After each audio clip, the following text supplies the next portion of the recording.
Good morning, YouTube. Welcome to the Reptile Barn. We have kind of a surprising egg pulling video. It is more than 2 months earlier than this female laid last year. I knew she was gravid. I just didn't write down the date of her ovulation, so I was kind of, timing was off in my brain. Regardless, I'm excited.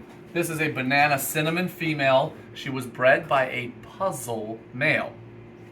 And I am a little bit fearful, I guess is maybe the word, because our last puzzle clutch went wrong, where there ended up being babies that were obviously not from that male.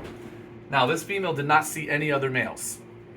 He really should be the sire, but you know, we'll see. So here she is. This is Shayla, our beautiful banana cinnamon female. Perfectly coiled. Okay. It's all right, big mama.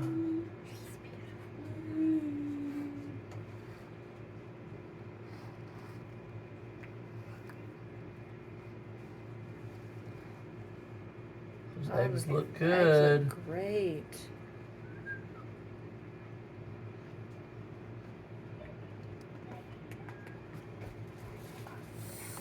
That's okay. Oh, it's okay. Turn it up. Wow, the eggs are still like moist. They're huge eggs they too. look fantastic. For such a little female. Really good shape.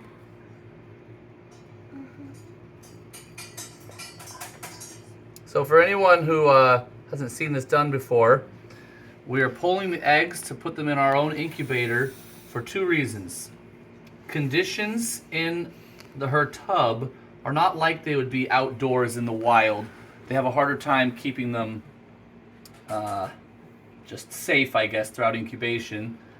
Humidity mostly is the issue. But also, this female, if she stayed wrapped on her eggs, she would probably not eat again until they hatched. So if we take her, and I'm gonna actually wash her off in soapy water, she will get that smell of eggs away and probably be willing to eat here in a couple of days. So that's what I'm gonna do. I'll be right back and we'll deal with the eggs. All right, she's all cleaned up.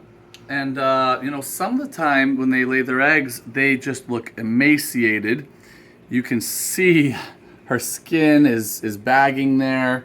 However, honestly, she looks pretty good compared to some that we have. Sometimes their whole underside is concave and it looks terrifying. It's totally natural, but kind of scary for us.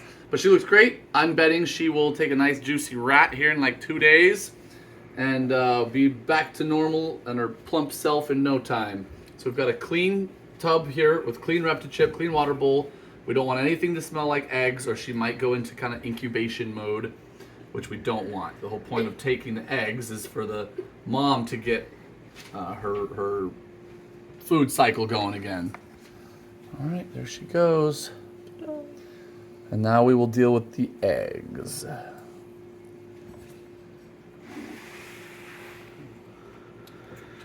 So, I have an egg box here, ready to go. This is perlite, and it is almost completely drenched in water. This is a little piece of light diffuser panel so that the eggs aren't actually touching the water itself. We just want the humidity coming up at basically 100% humidity without liquid water touching the eggs. That's the ideal. And I have teeny tiny little holes poked, one on each side, so there'll be a tiny bit of oxygen exchange because the eggs do breathe. As long as these aren't stuck to the bottom, I'll be able to pick up the whole pile. 6 perfect eggs. I'm not even going to separate them. I'm just going to set them as a pile right in there. Do we have a flashlight that I can candle real quick? Yeah. Let me dig my phone out of my pocket. Okay.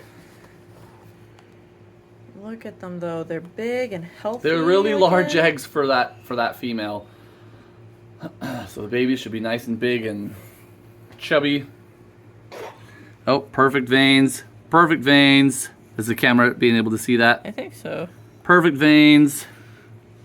Don't see any veins in that one.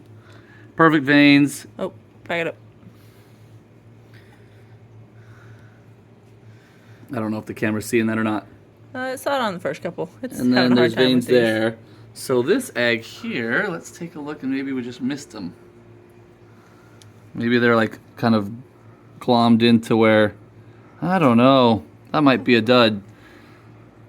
That would be unfortunate placement for a dud. Yeah, I but think we'll I see. am going to separate at least that one off. So I don't want it to rot, 2 weeks into incubation and be molding next to the good eggs. Oh, those are really stuck together. I'm leaving it. I'm Yeah, going I to was leave say it. if it starts to rot and mold, that'll naturally And we'll kind be of able to take separate it out it at that anyway. point. So I'm just going to leave it. I have kind of done a complete 180, guys. I always used to separate the eggs. Always, always, always. Every year, would have maybe one egg, a little tear would happen, and we would band-aid it, or even like super glue it, and it would go full term.